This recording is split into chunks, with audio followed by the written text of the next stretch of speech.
When Bryanne was a student of mine, she was a lot younger, so that's why in my mind when she said her brother, who's coming later on to help us out, I was thinking W. Mitchell. So apologize for that, but we're going to rock it over the next few minutes, and hopefully it'll count for full credits. All right, let's get to it.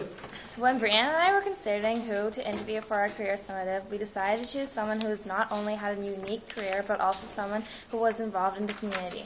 Naturally, we looked around our own neighborhoods to find a suitable role model. We chose the 6th-degree black belt international martial artist instructor who has been teaching and competing in the martial arts of Taekwondo since 1984. He also is a co-owner of head martial arts instructor of Black Belt Excellence Martial Arts Academy. He is a proud winner of many martial arts awards. He was a gold medalist and coach at the 1999 Canadian Championships. Not only has he won many Taekwondo awards, but he was also the People's Choice in Canada for Citizen of the Year in 2007. Our guest interviewer continues to work hard in his community, teaching kids how to make their schools and homes a safer place. Welcome, Mr. Nguyen. Thank you. Hey, that was a great introduction, even if it was from my website. Thank you. It's a great honor.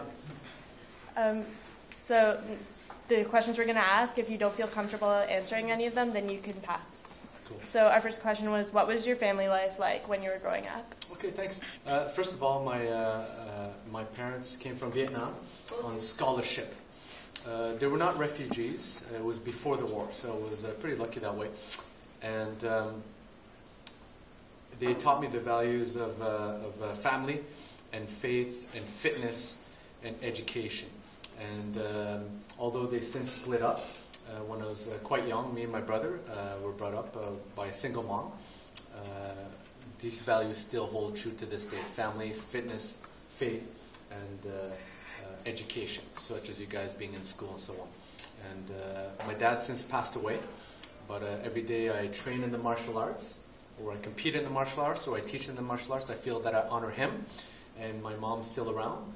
But every time I show my faith and also dedication to my community and family, I feel that I'm honoring my parents. So I try to live my life, and maybe you can consider it the same, such that whatever actions that I take, imagine that they would be on the front pages of the newspaper the next day, and hopefully it's nothing that your parents would be ashamed of, but rather they would be proud of. So live your life in such a way that next day's headline in the newspapers will be what you did, and that's the way I still live with my parents. So it's all good, and I have a brother as well. He's a professional engineer, and he actually pursued his career in engineering as my younger brother. And yeah, things are pretty solid. So it's pretty good. And for anybody whose families, your parents are split up, or any stuff that happens at home, you know, things will work out fine for you guys. Just hang in there.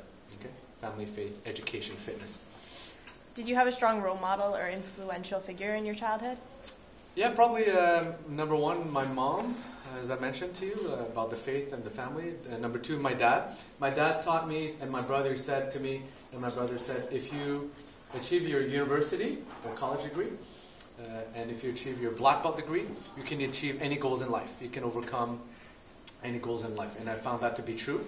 I've been able to overcome physical challenges, social challenges, emotional, spiritual, financial, intellectual, with a black belt degree and a university degree.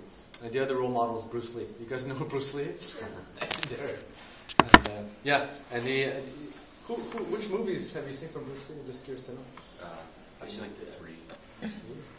Game of Death, legendary. And he broke through racial barriers back in the day, and also broke down stereotypes about the martial arts as well. That it's if you ever know him, he's actually a great philosopher as well. He's teaching you to have a strong body, mind, and spirit. What did you want to be when you become as a child, and how did these thoughts change when you got older? I don't really remember, guys. Maybe an astronaut, maybe a computer scientist, maybe that was 30 years ago. But the way they changed is through 3 words: research, soul search, and taking action. Research, you know, checking out what's the world around. You ask your friends. You take courses such as this great course that you're taking now. You ask your parents, family members for guidance. So research. But then soul search, looking into yourself, your heart. Say, what do you love doing? And this is what I ended up doing. It says, what do I love doing?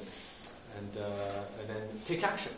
Don't just sit around and wonder, what if, but actually take action. And if you like it, great.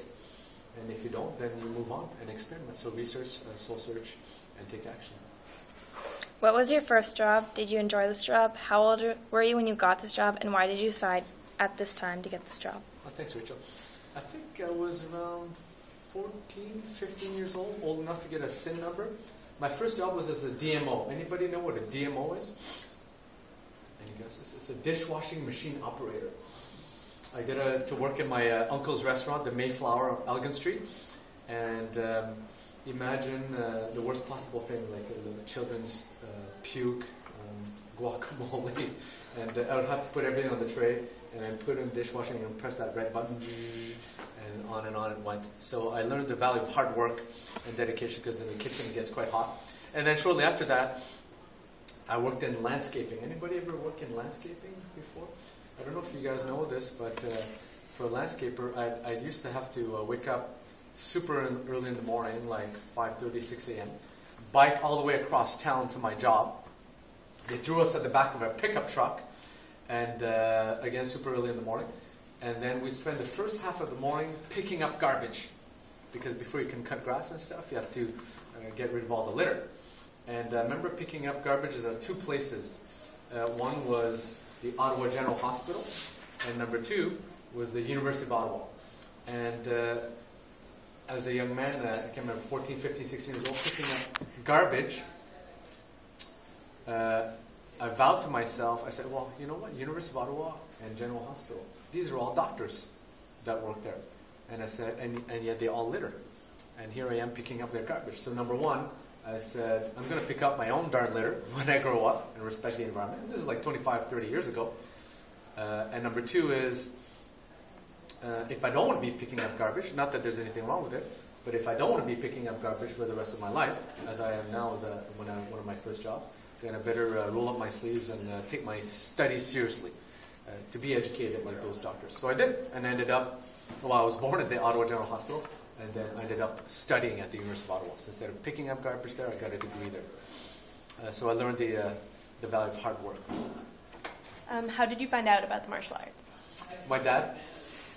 My mom wanted me to play piano, and my brother, younger brother, to play violin, so musical artist, if you will.